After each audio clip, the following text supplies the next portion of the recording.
के बारे में आज हम सब बढ़िया आपको बताएंगे। क्या होता है ग्रेटेस्ट इंटीजर फंक्शन, ठीक है, अर्थात महत्तम पूर्णांक फलन। ठीक है, सबसे पहली बात तो यह है कि पूर्णांक होते कितने हैं। ठीक है, क्या होते हैं, सबसे पहले पूर्णांक के बारे में बताएंगे, पूर्णांक क्या है। तत्पश्चात हम ग्रेटेस्ट जो है इंटीजर के बारे में जाएंगे, महत्तम पूर्णांक पर जाएंगे। ठीक है, इस पर महत्तम पूर्णांक पर ध्यान दीजिए। यदि कोई ये रियल लाइन होती है, मैंने ये कंसीडर कर लिया क्या है, रियल लाइन। ठीक है, यहाँ पर मैंने वो जीरो को जो है दर्शा दिया है और इधर 1 2 3 अप टू और भी है ना, इधर -1 -2 -3 और भी है ना। ये देखिए इधर की जो राशियां हैं, इधर की 1 2 3 4, ये सब कहलाते हैं क्या, धनात्मक पूर्णांक। क्या कहलाते हैं, धनात्मक पूर्णांक। पहले देखेंगे पूर्णांक है कितने प्रकार के, तत्पश्चात हम ग्रेटेस्ट इंटीजर के बारे में पता करेंगे। साथ ही में ग्रेटेस्ट इंटीजर के साथ में ग्रेटेस्ट इंटीजर फंक्शन अर्थात महत्तम पूर्णांक फलन पर चर्चा करेंगे। ये तो धनात्मक पूर्णांक है और इसको धनात्मक पूर्णांक के साथ साथ में इसको शून्य पूर्णांक भी बोलते हैं। क्या, शून्य पूर्णांक।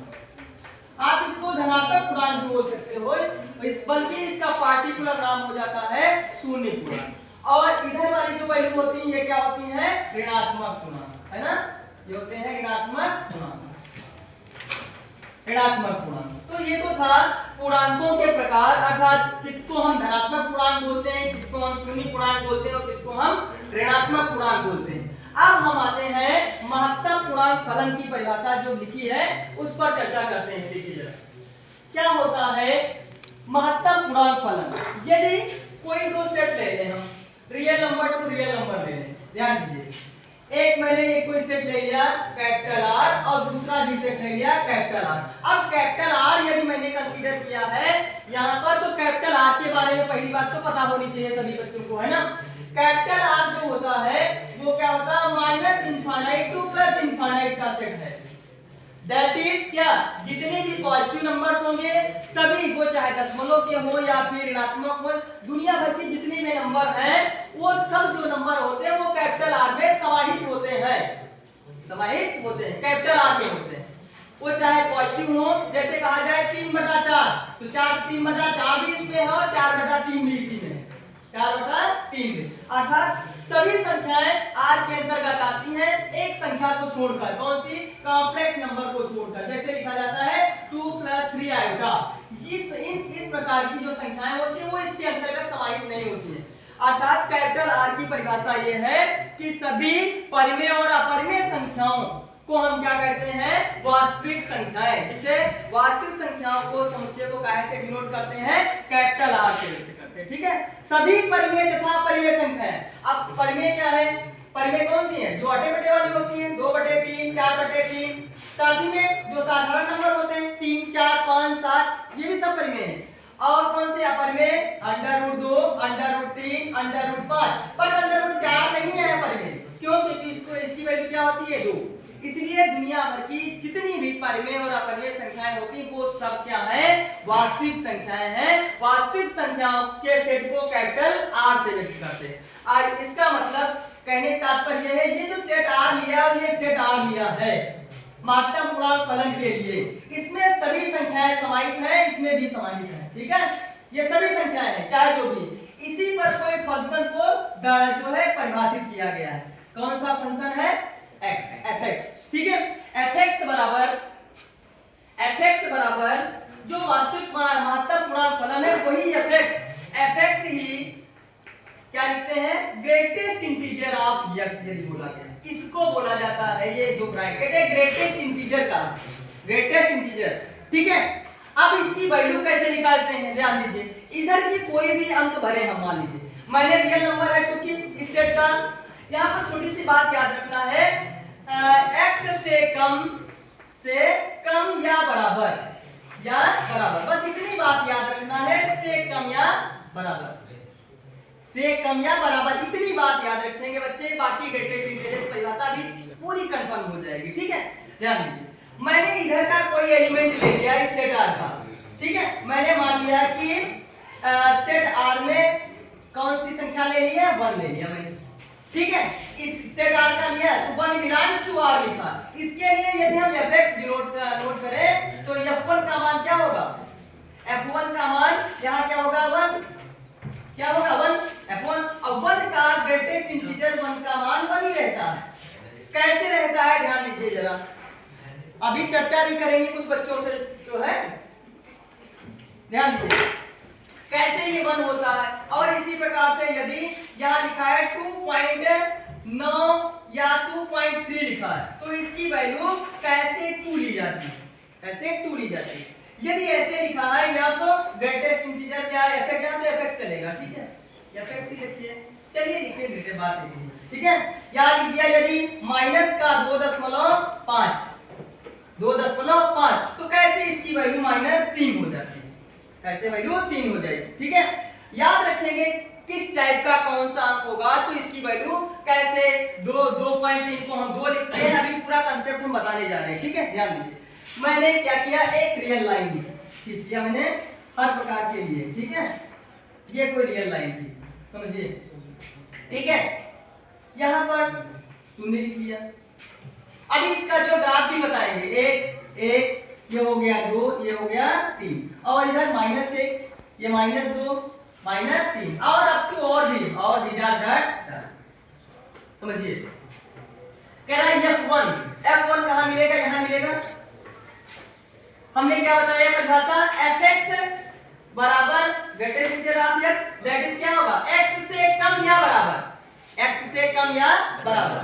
अगर f1 की बात पूरे पूर्णांक की बात करेगा, x से कम या बराबर पूर्णांक लिखेंगे, यहाँ पर कौन सा पूर्णांक भी लिख लेंगे, पूर्णांक लिया जाएगा। जैसे 1 लेंगे तो 1 खुद ही पूर्णांक है तो f1 का मान डायरेक्ट 1 लिखेंगे, ठीक है। यदि हम 2.3 लेंगे, ध्यान देंगे, यदि हम 2.3 लेंगे, 2.3 मैंने ले लिया, देखिए जरा, या 2.3 ले लिया। अब 2.3 कहाँ होगा भाई, यहाँ होगा, ये 2 है, यहाँ पर 2.1 होगा, यहाँ पर 2.2 ये वाला पॉइंट होगा। ये कौन सा है, ये 2.3। मैंने ये बात मान ली कि यहाँ पर क्या है 2.3 है। समझिए जरा कैसे जो है इसकी वैल्यू 2 रही है, ठीक है। अब देखना ये है जो भी यहाँ पर नंबर दिया जाएगा इस सेट का, ये सेट में ये नंबर समाहित है। हमने कहा कोई भी संख्या होगी इस वाले सेट में होगी, ठीक है, होगी। सिर्फ कौन सी संख्या को छोड़कर कॉम्प्लेक्स नंबर को, ठीक है, कॉम्प्लेक्स नंबर को।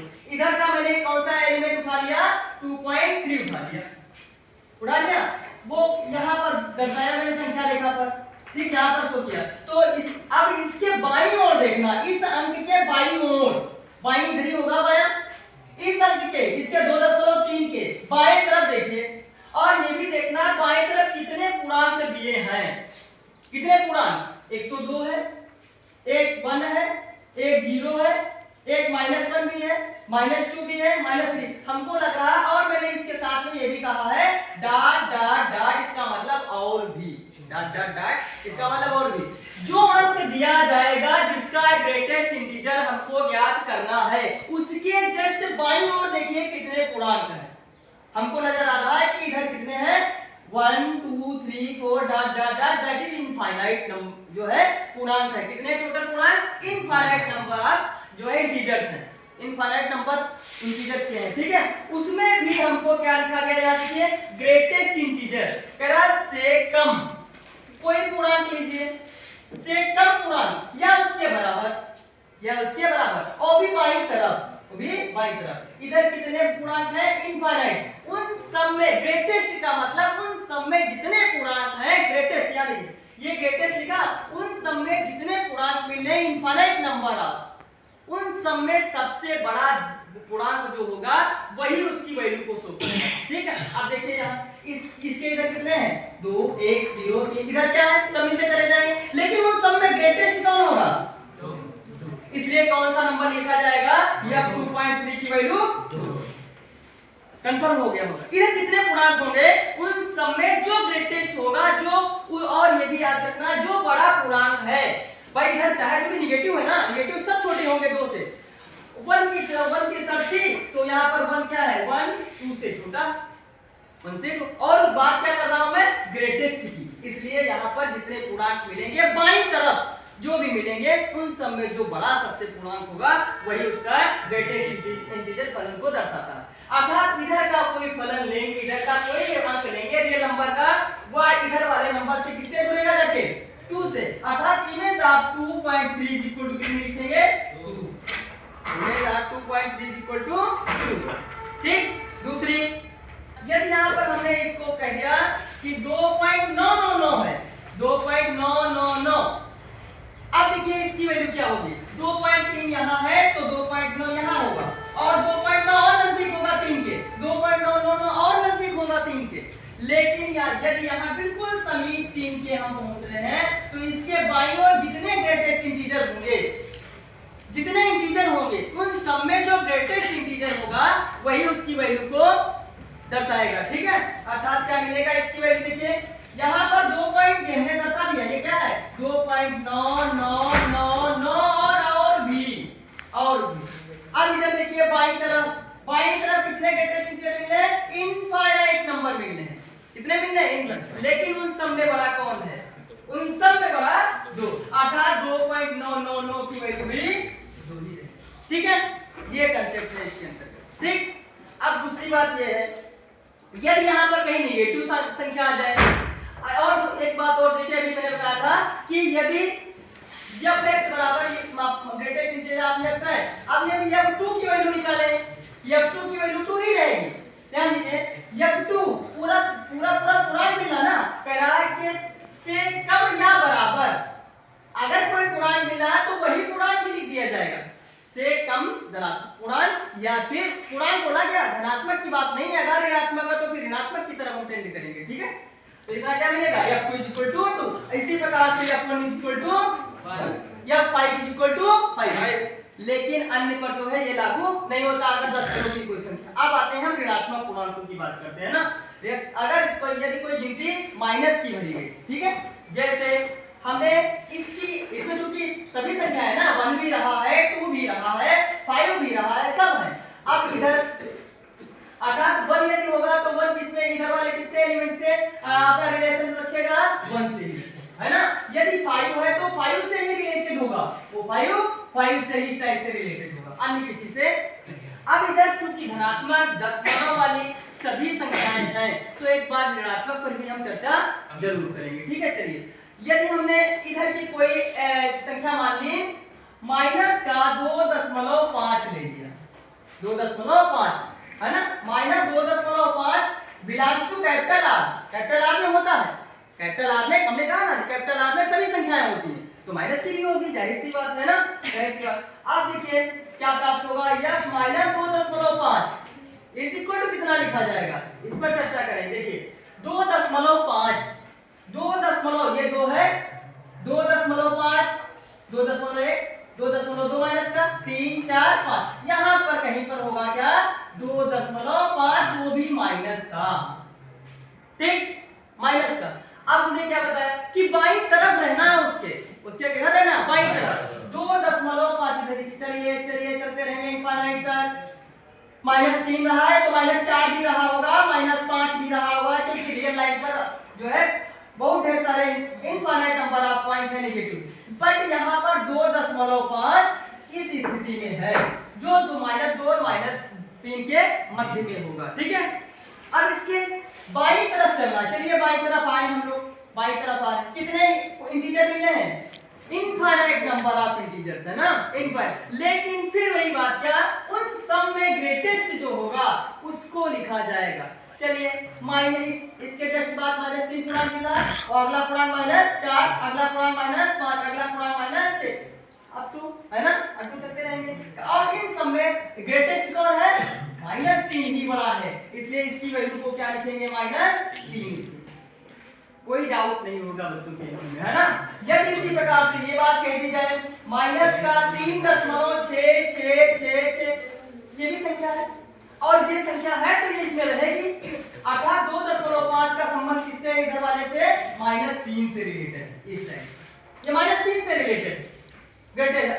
अब इसी कंसेप्ट से क्या मिलेगा, 3.6 की बात करें तो 3.1 2 3 4 5 6, अर्थात 3.6 नजदीक होगा -4 के, यहाँ होगा। ठीक है, ये होगा -3.6666। आपको पूछा ना, इसकी वैल्यू क्या होगी, देखिए इसके जस्ट बाई ओर चल रहा है -4 माइनस का पूर्णांकों पे चर्चा करना अन्य किसी पे नहीं -4 -5 6 उन सब में कौन बड़ा है -4 तो इसकी वैल्यू क्या होगी -4 ये टॉपिक था आपका वेटेड इंटीजर फंक्शन पर ठीक है समझ में आया सभी को समझ में आ रहा होगा ठीक है 100%। चलिए अब हम इसी के लिमिट के सवाल चालू करेंगे